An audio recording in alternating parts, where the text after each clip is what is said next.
یہاں پر منکروں کو نعت سے تکلیف ہوتی ہے، وہاں شہر مدینہ میں کبوتر نعت پڑھتے ہیں۔ میں نے ابھی پچھلے دنوں ایک ویڈیو دیکھی کہ وہاں کے ایک منحوس مولوی مدینہ المنورہ میں سرکار کے مہمانوں کے ساتھ جو بدتمیزی کرنے پہ اتر آیا، اور اس نے کہا جی میں نے ایک ہمارے نعتخوان کو اس نے کہا کہ جی میں نے اس کو طواف میں گانا گاتے ہوئے دیکھا ہے۔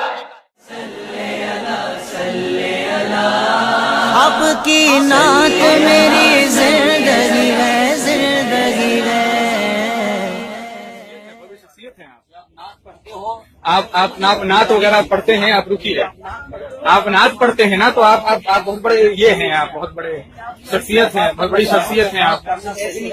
نہیں آپ بتا کے ہیں، نہیں آپ بتا کے جائیں، آپ بہت بڑے، نہیں آپ ظاہر کریے نا، آپ بہت بڑی شخصیت ہیں، آپ کیوں بھاگ رہے ہیں؟ نہیں آپ کیوں بھاگ رہے ہیں، ذرا بتائیں گے کیوں بھاگ؟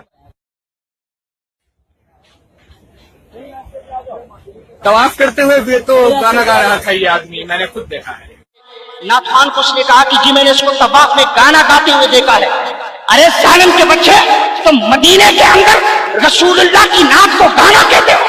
اگر رسول اللہ کے لیے نعت کہنا گانا ہے تو آ جاؤ، میں تمہیں سنانا چاہتا ہوں۔ یہ وفاء الوفا کی حدیث ہے۔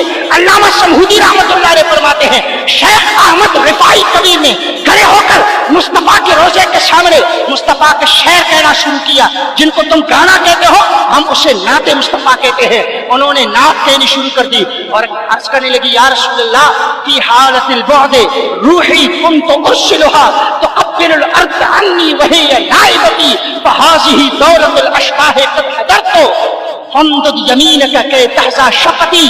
اب لاڈلا بیٹھا اور کچھ تمنا کرنے لگا، عرض کرنے لگے، یا رسول اللہ مجھے پتا تھا میرے سلام کا جواب آپ دیں گے، پر مجھے جواب بھی چاہیے، پر میں جواب سے آگے کچھ اور تقاضا کرنے آیا ہوں، میں تو کچھ اور بھی چاہتا ہوں۔ یا رسول اللہ جب میں اپنے علاقے میں تھا میری روح آتی تھی، تمہارے قبر کے بوسے لیتی تھی اور تمہاری قبر سے چمک جاتی تھی، اپنی محبت کا اظہار کرتی تھی۔ فہذہ دولت الاشباح قد حضرت۔ یا رسول اللہ آج میری روح نہیں، آج میں خود تیری غلامی میں حاضر ہوا ہوں۔ فامدد یمینک کہ تحظی شفقتی۔ یا رسول اللہ قبر کی مٹی کا بوسہ لے چکا ہوں، مدینے کی مٹی کا بوسہ لے چکا ہوں، میں چاہتا ہوں یا رسول اللہ آپ کے ہاتھوں کا بوسہ بھی میں لے لوں۔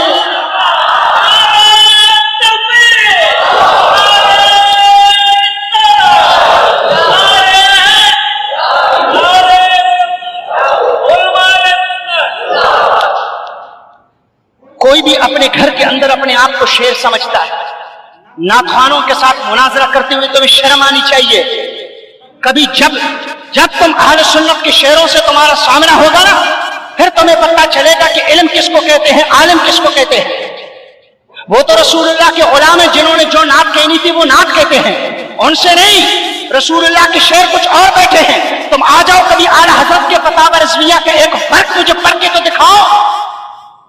تم وہاں پر بیٹھ کر لوگوں کے سامنے وہاں پر کہتے ہو کہ میں ایسا کر سکتا ہوں، ایسا کر سکتا ہوں۔ پچھلے سال تمہیں یاد ہو کہ ہمارے ایک عالم نے تمہیں 2 منٹ کے اندر وہیں پہ خاموش کرایا تھا۔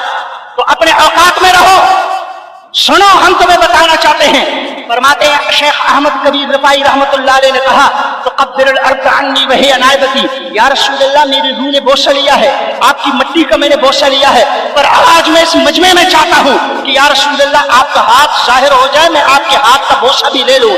فرماتے ہیں 90,000 کا مجمع تھا، رسول اللہ نے یہ نہیں کہا کہ ایسا نہیں ہو سکتا، رسول اللہ نے لاڈلے بیٹے کے لیے اپنا ہاتھ باہر نکالا اور رسول اللہ کے ہاتھ کا نور، ہاتھ کی روشنی پھیل گئی۔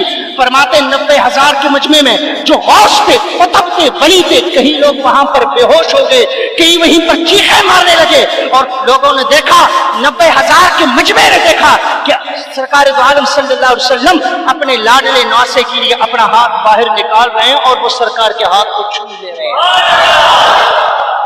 اس کو کہتے ہیں حیات مصطفیٰ۔ جب چاہے تو اپنا ہاتھ دکھا دے، جب چاہے تو اپنا چہرہ دکھا دے، جب چاہے تو کچھ بھی دکھا دے۔ یہ قرآن مجید احادیث سے مبارکہ ہے۔ حیات نبی کا کوئی انکار کرتا ہے، قرآن مجید کا یہ انکار ہے۔